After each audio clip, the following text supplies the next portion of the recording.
there's an idea about this week's parasha, Parashat Shmini. So there was 7 days that they inaugurated the Mishkan. And then it starts off this week, Yom Hashmini. 8th day.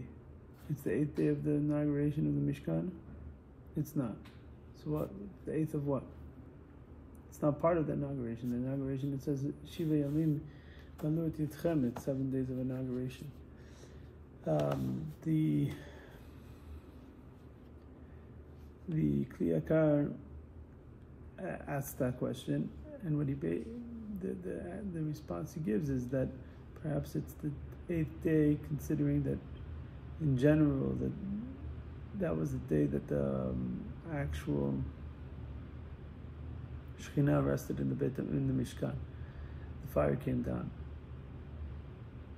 and therefore therefore they intend to call it 8th, even though that it doesn't. You could just call it, the first day of the Mishkan. The Shekhinah rested in the Mishkan, because 8 has significance. The cycle of the world, for example. Can I make an 8th day of the week? Can I have another kochvei lechet, another 8th kochav lechet?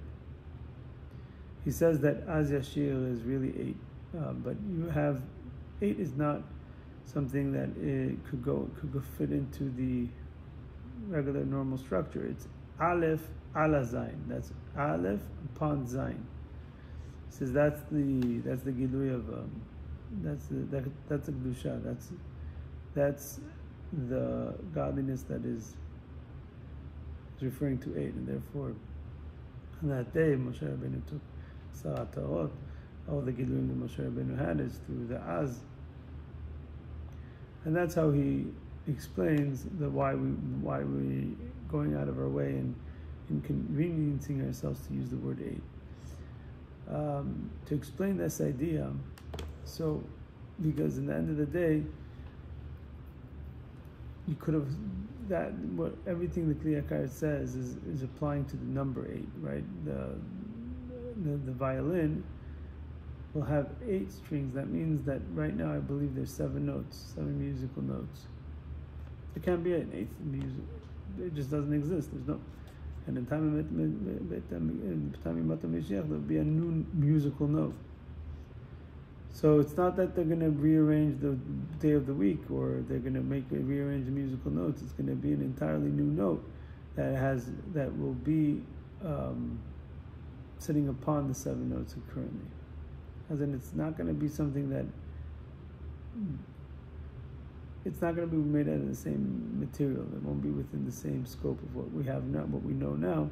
It's going to be something entirely new, and it's somehow going to be able to flush itself with our existence that we have right now. So that is also why we call it the 8th, because if it would have been just 8, that means that it's just a standalone, but it's the 8th because it's built upon the 7 prior to it. So if you're discussing, if it's referring to the Kedusha that's beyond, the Kedusha that has no interaction, that doesn't have we don't have the scope to interact with it, because it's far more abstract, and it has no any features that could express itself, doesn't have the tools to express itself within this world, because it's so abstract. That is the Kedusha that the 8th is referring to. And that is the Kedusha that we're calling it the 8th, that it is to be integrated within our existence right now. And this is the scope. This is the work order. This is the scope of work that was given to us. How is that done? That is done through the work that we specifically do in the time of the Galut. So let me back up. In the time of Yemot Mashiach, what is going to happen? What's going to happen is we're as evident and as tangible our physical experience is. That's how it's going to be godliness. And the twist of to add to that point means not only is it going to be tangible, like we're going to have like people ask, oh, so you're going to have a special pair of glasses that we're going to see godliness? Well, that question in itself needs to be, that question itself is a glaring misconception. The tangibility of us touching a piece of wood, or that we're able to see something that is physical with our physical eyes, we're under the understanding that it can never be the same eyes that will see godliness, or that it will never be the hand that will be that will be able to touch godliness in a tangible way. How come? Because we say, well, the world is a complete stonewalling anything that's godliness. But that is what that's what the Yemot Mashiach is coming to exactly do.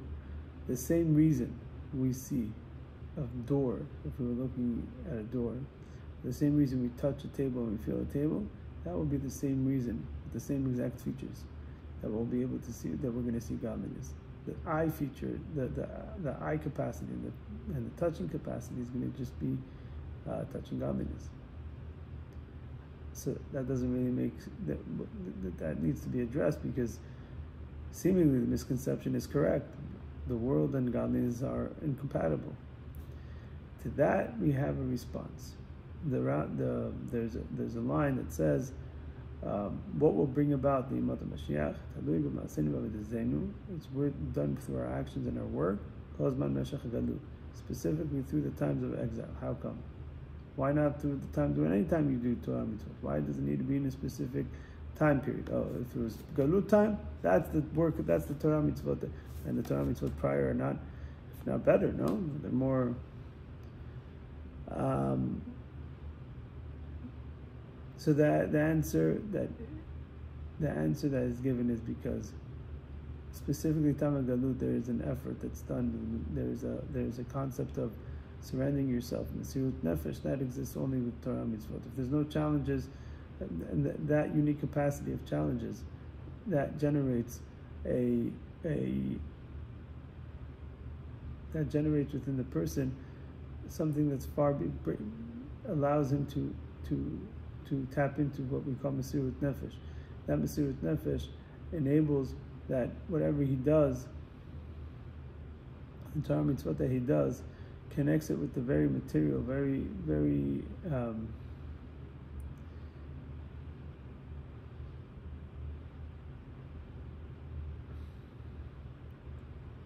core part of the physical world. There's a concept that's called Yitron Or Min HaChoshen, that there's an advantage to the light that comes through darkness, and that is the idea that when we are being challenged, the Torah mitzvot are done in a lot more bonded, a lot more. They're done from the stomach. They're done from the gut. They're done from. They're engraved within us. It's not just an action that's done. It's engraved within the person that does it. It's engraved within the world that it was done with, or the materials that it was done with. This enables us to get to that point where the actual physical eye is going to be able to be transformed. Now, the point of that is that you want to transform. You have this ability that the physical eye is going to be touching something that's beyond, and is going to be able to see something that's beyond what the scope of what's able to see right now. And what we're saying is that the eye is not going to change. The material that it's looking at is going to change. The eye, as in it's going to be what was somewhat disconnected through the Yehudis to Torah mitzvot in the time of the Galut, which generates challenges, and that's done in an engraved kind of way because of his complete commitment to it, to the point that he's willing to surrender his life. That integrates the Torah mitzvot into this very world. That integrates the Kedusha into this very entire world. And hear this: being that the Yitorona, the way how do you say, a natural phenomenon. It's 100% natural, and it's a phenomenon that once it's challenged, and he's able to overcome that challenge. He seemingly that should generate a weakness, and that should generate a lack of insight, because he's in a challenged place, right? We're never going to tell you, well, being that we're in a diminished state of whatever it is, so therefore you're going to gain more insight. No, here there's a concept that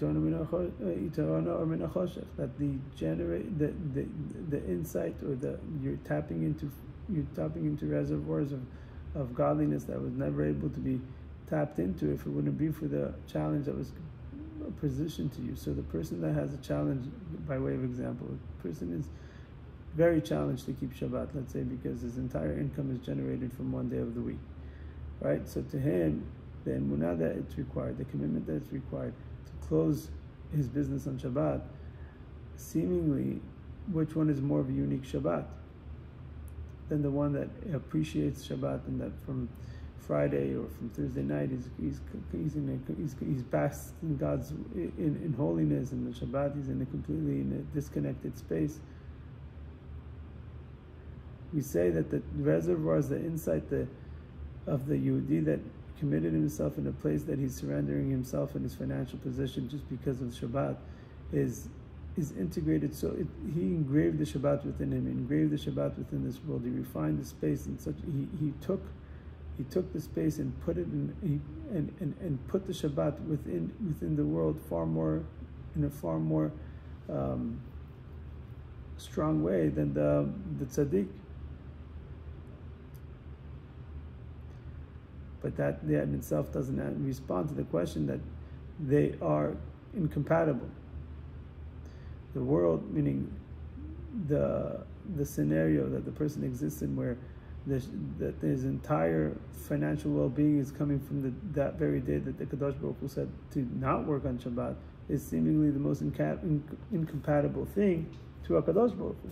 So how are we saying that incompatibility is creating all this insight? To the point that we say that this is refining the world, that it will be capable to express and reflect the same way that now our eyes are able to see the physical doors, or the colors, the shapes, or whatever it is. That's how it's going to be able to see godliness. That the door is going to, reflect godliness.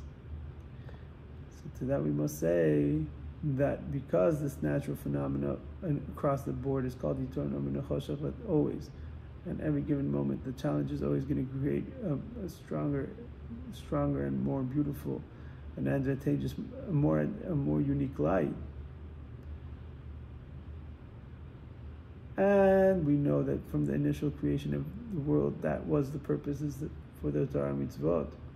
So that means that we kind of are seeing through the smoke screen. We're saying this in itself, this incompatibility in itself,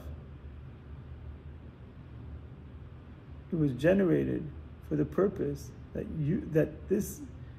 the very incompatibility should generate this eternal, this advantageous light. So if that's the whole entire reason that you exist, is because you're the one that's supposed to be incompatible to facilitate this eternal, or for allow this individual to tap into this insight, that allow this individual to refine this space, to allow this individual to allow for this incompatibility to be harnessed to godliness. So then what is the defining character traits of this incompatibility? What's this defining character traits of this scenario that the Yehudi's financial position is only able to be stable if he would work on Shabbat? It in itself is just there to allow for Shabbat to be expressed within it, and for allow for the Yehudi, he's a facilitator for the Yehudi to gain that insight, to gain that Yitirona, or to gain that Mesirut Nefesh. And if that's the case, if that's his whole defining character trait, so how incompatible is he? He's very compatible, meaning he's very compatible because he's facilitating in the best possible way. He's a facilitator and he's doing his job, and that was his very get-go of the very job. And if that's the very get-go of the very job, so then when godliness does reveal itself within him, he's going to be able to reflect godliness in a 100% natural way. It won't be anything. We're not using new glasses because it's going to be 100% natural. It won't be 100% natural because we're going to have an earth-shattering experience. It's because we're going to be able to allow for the true colors of the very incompatibility to be expressed.